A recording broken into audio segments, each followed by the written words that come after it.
My name is Rob Small.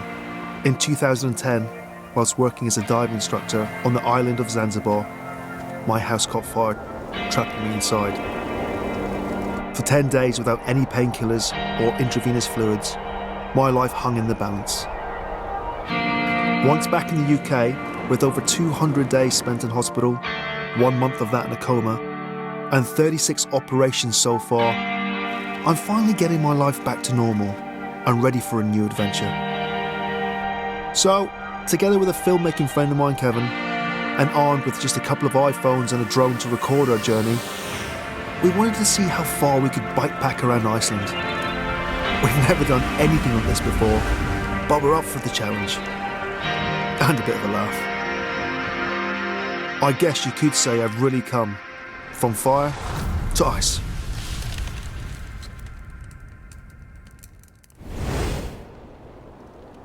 We put aside 30 days at the end of the Icelandic summer to get as far around Iceland's RingRoad as possible. Starting in the capital Reykjavik, we headed towards a dive site at Silfra. Here I could fulfill a lifetime's ambition of mine and dive in between two tectonic plates. Then heading off-road towards the now extinct Ok Glacier, to then rejoin the RingRoad towards the towns of Akureyri, to Iceland's second largest town, Illistedish. Then swinging back west to Iceland's largest glacier, Vatnajökull, Europe's second largest glacier. And then the glacial lagoon, finishing some 30 days later at the Fjalladalsfjall volcano. A journey of fire and ice. My experience in cycling is extremely limited in much respects. It's we've all cycled, we all had bikes when we were little, but apart from around the park with my little boy and maybe pushing myself a little bit down a small trail, not that much really, not that much at all. But although we have never done anything like this before, we wanted to experience some of the gravel and the infamous F-roads that Iceland has to offer. After being picked up from the airport by Icelandic filmmaker Stina, and with the help of Stina's mum Rosa, we only had a few days to finalise the route, organise our supplies, reassemble our bikes, before we could finally get going. We both needed this extra time because Kevin and I are living in separate countries. Myself near London, and Kevin near Amsterdam. We hadn't been able to do any of the planning and testing face-to-face as we normally would. We could only really work things out when we actually got going, and those pedals started turning. I'm thinking that I've been dying to get going for what feels like 5, 6, 10 years since the fire almost. And then the last 2 days has been an absolute whirlwind. And I just kind of want to get on the bike now. I'm not kidding. My bike didn't fall down, by the way. It's that Icelandic wind. This has been like almost 4 months of planning to make this project happen, and I can't believe we're actually finally at the start in Reykjavik. We've got like 24 days of this on the road as we circumnavigate Iceland. It's going to be one hell of a ride, literally. Just take day by day, that's all we can do. Pedal by pedal, stroke by stroke, and some 20-30 days later, back here, back at the start again. My old mate Rob, he's still fluffing around. He's been fluffing around for the last 2 days trying to pack things. He's still fluffing. Are you still fluffing, Rob? Pardon? Are you still packing? 2 words, one of them's off. Yeah. We're actually just going down the hill behind us to the coast, turn right, and then we just keep cycling until, I don't know, we're the first coffee shop. I'm not really sure. No, I'm joking. Proper cycling from then on. It's not going to be easy. Some roads are going to be simple, but some F-roads and off-roads that we've planned are really, really off course. And you guys are barely going to have signal at those points, and I'm just going to have to wait to see if you guys can text me to say that you're okay. This is the first night since we got here that I didn't get a nightmare about having to try to find you guys in the middle of nowhere. This is Ollie. This is Ollie. My little boy gave me this dinosaur before I left, and I wanted him to be with me, kind of thing, and I wanted this little dinosaur to experience the trip. So I called him Ollie, just so he's always with me. Hope he lasts. He will. I'll let the bike go before I let the dinosaur go. Ready? Ready, man. Can't leave my bike, but I feel like I want a hug. No, I'm not doing fist bumps. No. Okay. Still want to do a fist bump. Yeah. Come on, you got to do it properly. You got to do this.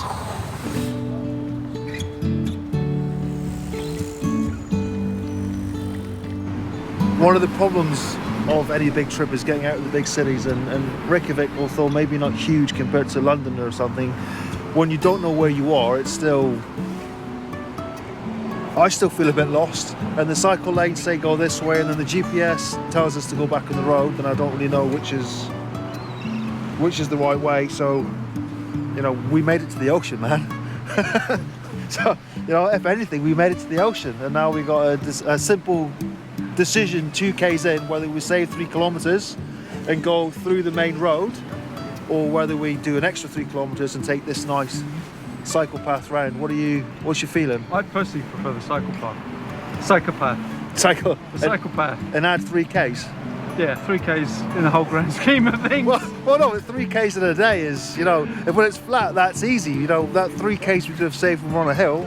I don't know. You are Chief Navigation Officer. Do you know what? I think we should go through the road. I think we should face our fear. Okay. Let's go the cycle path. Before the fire, my life was as good as perfect as you could do for a 20 to 30-year-old. Permanent tan, money, exotic locations, and doing a job you love. That's perfection. That is a perfect life. And I had the perfect life. And then off to Zanzibar, where it got a bit different. You know, for a dream to turn to a nightmare, it's such a cliche to say, but that's exactly what it is. To go from having this life, it was great, and then 22 seconds of being on fire, and then I had to start again. Everything was started again, everything.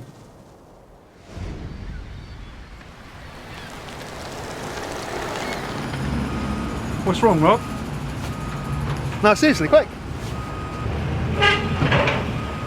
We're in an industrial estate, which is fine, but, you know, this whole trip so far, all 7, 8, 9 minutes of it, and this is the hardest part. Cycling around Iceland's all one thing, but, you know, this is a bit frustrating, and really, now we've got to try and navigate a building site.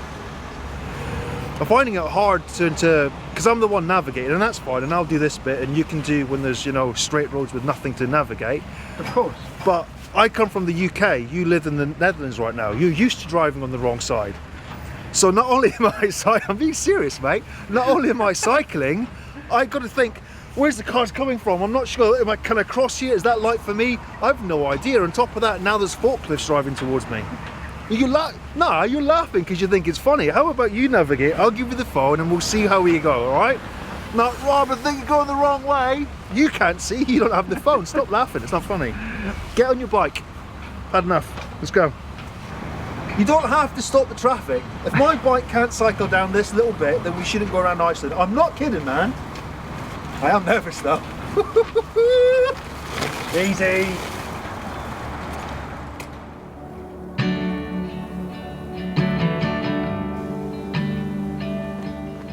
After about 50 kilometers, we got out of the city. And I felt like the adventure that had taken months in the making was actually happening. But you know what? They're hard Ks, mate, because they're not. I've said before earlier, when we were chatting about it when we stopped for water, that all this winding roads and through the city and having to check the sat-nav is time consuming and hard. And now sat-nav's off, phone's off, we're just gotta keep going until we can't go anymore and stick up the tent, basically. one way from now on until we're tired, I reckon. What do you think? Another 2 hours, 3 hours ish? Yeah. Stop. Tent. Tomato soup. I love my tomato soup.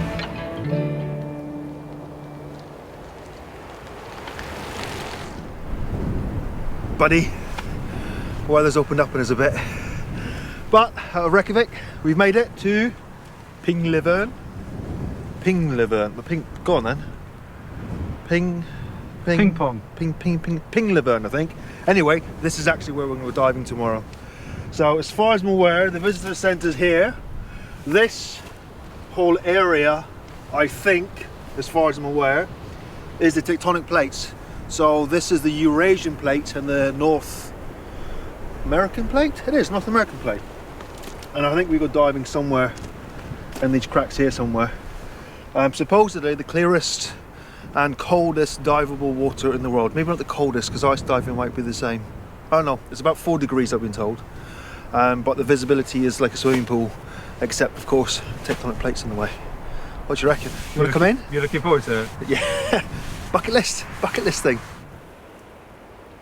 We got here probably an hour ago.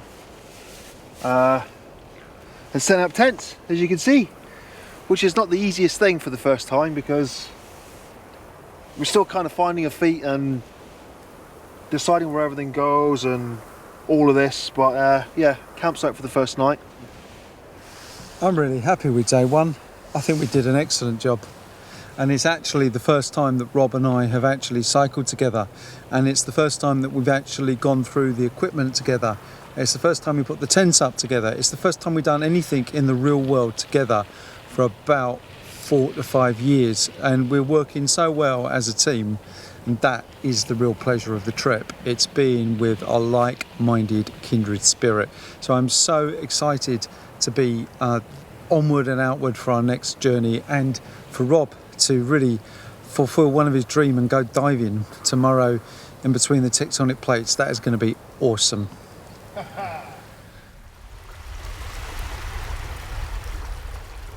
I've been working in the diving industry for over 20 years now. In fact, it was whilst working in Zanzibar as an instructor that my house caught fire, trapping me inside. Now, in the diving community, there are a few sites around the world that really stand out. And one of them just happened to be right on our cycle route. Now, that's an opportunity I couldn't miss.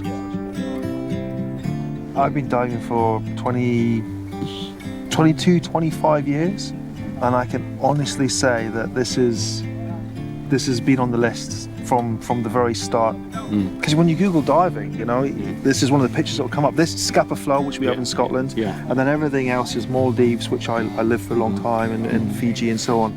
But I never made it here, and when we found out we were coming, I was like, oh, I'll just quick Google and check. And it's like a crime not to do it. Absolutely, absolutely. I'm stupid. I'm little boy excited. That's I'm awesome. little boy excited. Let's go remember how to do it. No, you'll see. It's gonna be good fun. Cool, let's do it. All right. With Ants as my guide, I got ready to dry suit up. Look what I'm wearing. Tropical diving slightly different, but now we've got 2 pairs of socks on. Nice under long johns, and now we're putting on what we used to call a woolly bear, but here essentially an undersuit. And I reckon it's going to be freezing. And I'm excited like a little boy. It's unreal. Just layer after layer after layer.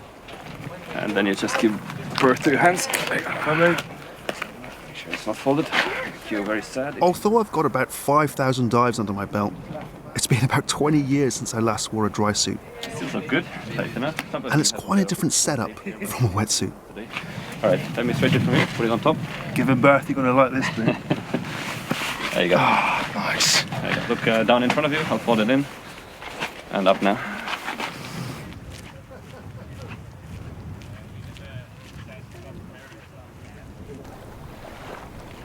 Surreal. Seriously, I joke a lot, yeah? Surreal. This is surreal. The queuing is all part of it. It's part of the experience, you know? Everybody else is just as excited. All the other people around you, or you know, it's like a shared excitement right now. You can feel the buzz with everyone. And I've got nervous, well, not nervous, the excitement is getting to the legs of it. And that will stay right up until I step in the water, and then the face will change as the cold hits me.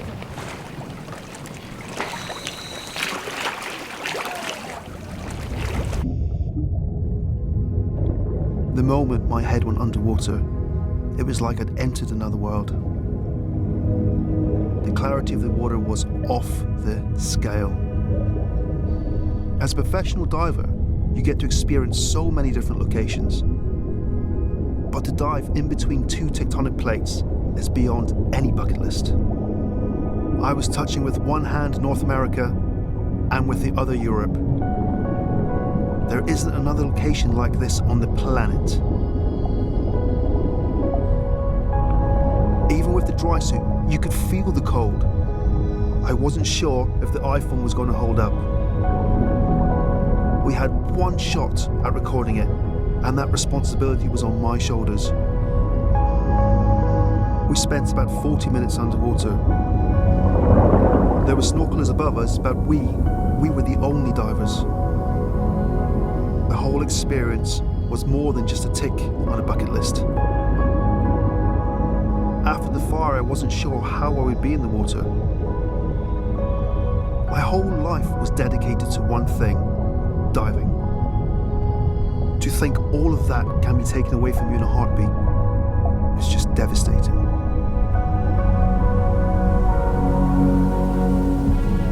Was that what you hoped, mate? No, it wasn't.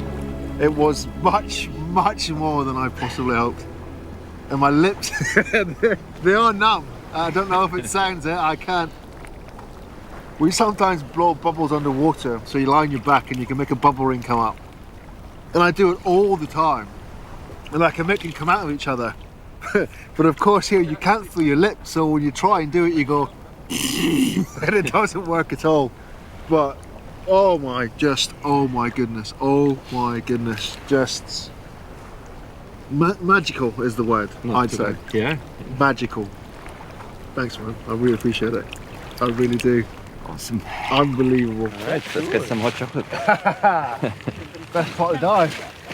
How'd you want? Ants was a great dive buddy. I'm definitely going to keep in touch. I even invited him to my somewhat warmer dive school in the tropical island of Samoa. He didn't take much convincing. We've only been here 2 days. What do you think? Pack up and go. There's no point in staying now. How are we topping that? What do you think the rest of the island's got for us installed? Well, if this is how we start, you know, I'm slightly worried that that's it. We've peaked early. There's no better than this. I've been assured that every turn you make is just something more special and more spectacular and more amazing, and it's going to be fun finding out, right?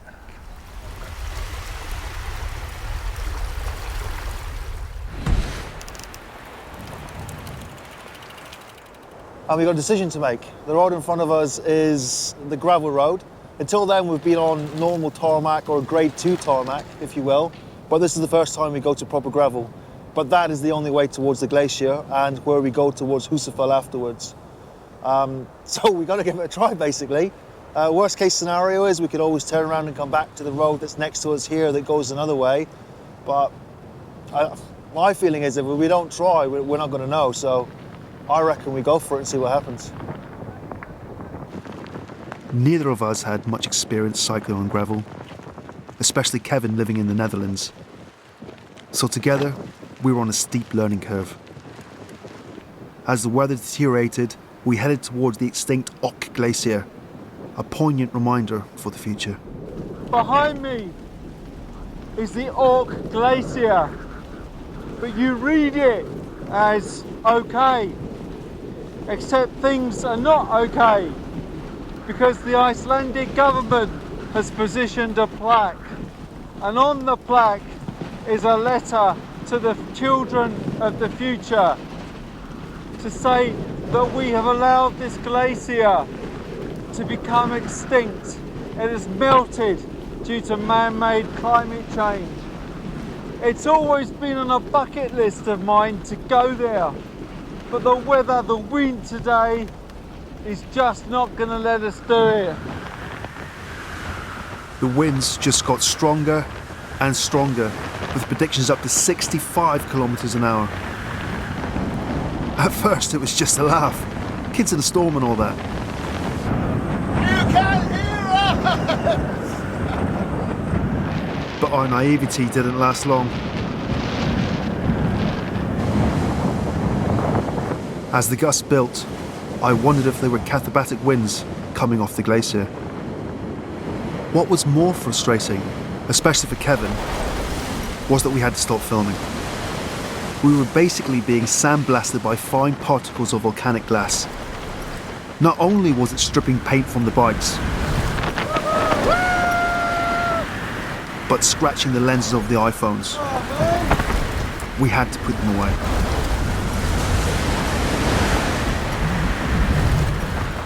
Sketchy as hell, man. Not even funny. At one point we're doing about 44 kilometers an hour, and that's just the wind pushing us. That was nothing else, no pedaling, just wind.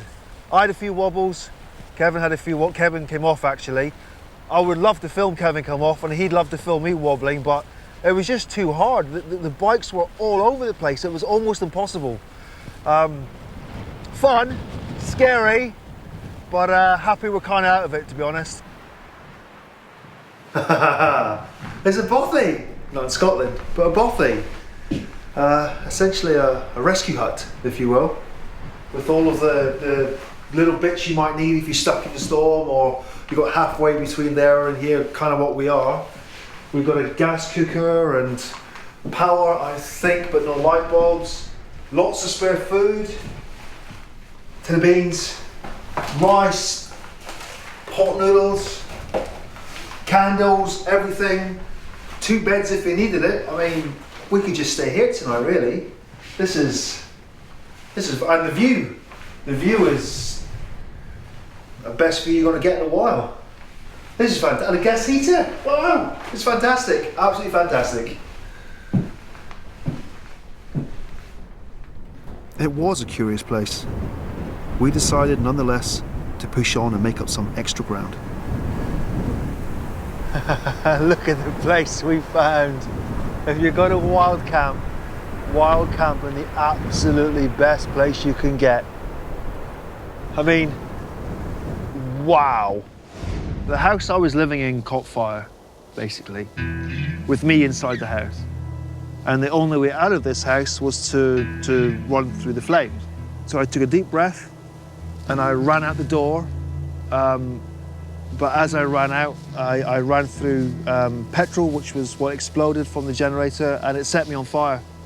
And I was on fire for about 20 seconds. The day after, I think I was flown to Dar es Salaam, where I was admitted to a hospital. Hospital is a hospital, but it's not a place that you'd want to go to be fixed. There is road. Finally, a bit of tarmac. Now, I must confess, this is the first time in my life I've ever cycled in gravel. I actually live in the Netherlands. I think I've mentioned this, but I live in the Netherlands, and obviously there's no gravel. It's perfectly smooth cycle lanes on a perfectly level ground and manicured. It's a national emergency if you get so much as a crack in one of the cycle lanes. So to cycle on gravel was a real baptism of fire, but I really enjoyed it. The thing I'm finding the most is actually my shoulders really hurt. Just trying to keep hold of those handlebars and all the rivets and the bumps, but the bikes have done really well, although Rob has got a slight problem with his front tyre, so we'll investigate or his front wheel actually. We'll go and investigate what's going on. As we got onto the nice non-gravel, the tarmac, I noticed that my front wheel was moving a bit. It was actually under the front brake. There was a lateral movement which made me quite nervous. So this is why you bring tools with you. You've got the tools out, and you're going to check. I'm hoping that all it is the front wheel needs a bit. It is. Look at that.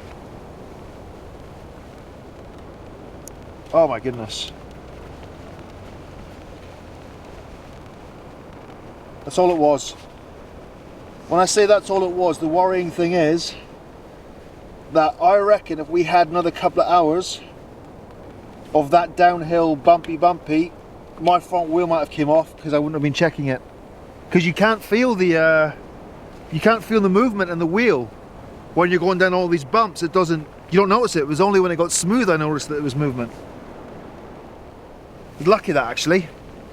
I mean, really lucky, really lucky. Although the gravel was behind us, we knew we had more to come, but we had already lost so much time. So do we stick to the road or the slower gravel? Okay, Rob, we've got to make a decision. Do we go on the nice, smooth, silky tarmac, but longer, 40k longer, you said, or do we go on the gravel F-road, unknown road? But the part of the unknown road, if it is completely unknown, we're walking the bikes for, I don't know, a day?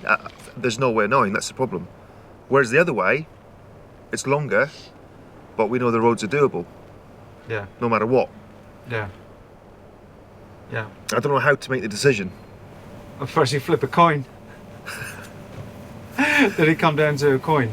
But I can see the pros and cons, and a gravel road is more exciting. There's no way around that. That's going to be fact. Yeah. But it's going to be harder, or else everybody would always take that road instead of going this way. The way to get to where we're going is the main road. Okay. This isn't the way. This is our way. Yeah. And this is not the way anybody else would choose. So after much deliberation, we decided that we are going to take the road. It is 40k longer, but it is tarmac. And to be honest, I'm quite happy with that decision. It was sort of pushed by myself, but I think, to be honest, I've never cycled on gravel in my life, and then we've done 2 very hard days of gravel. And to do another 3 or 4 days on gravel, I think I'm just asking for a little bit of injury. I've got quite a lot of pain in my shoulders, pain in my hands for holding on, pain in my back, and a little bit of pins and needles in my left arm, which is a bit strange. So I think I don't want to get an injury so early on in the trip. We're only about sort of 10-15% of the adventure done, and I think I want to try and stay as fit and healthy without sort of chancing it, because it is hard. If you've never done it before, it's hard. So it's going to be the road. That's our choice.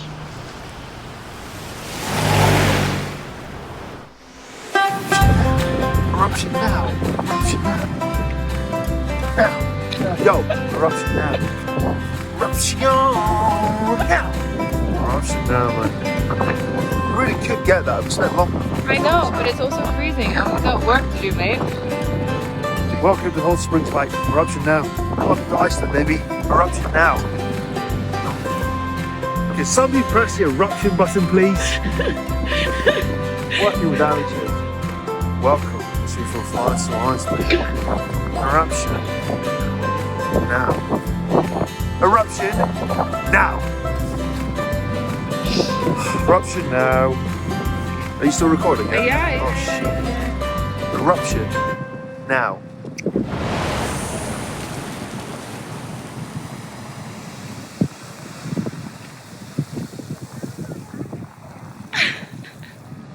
Magic fingers, baby.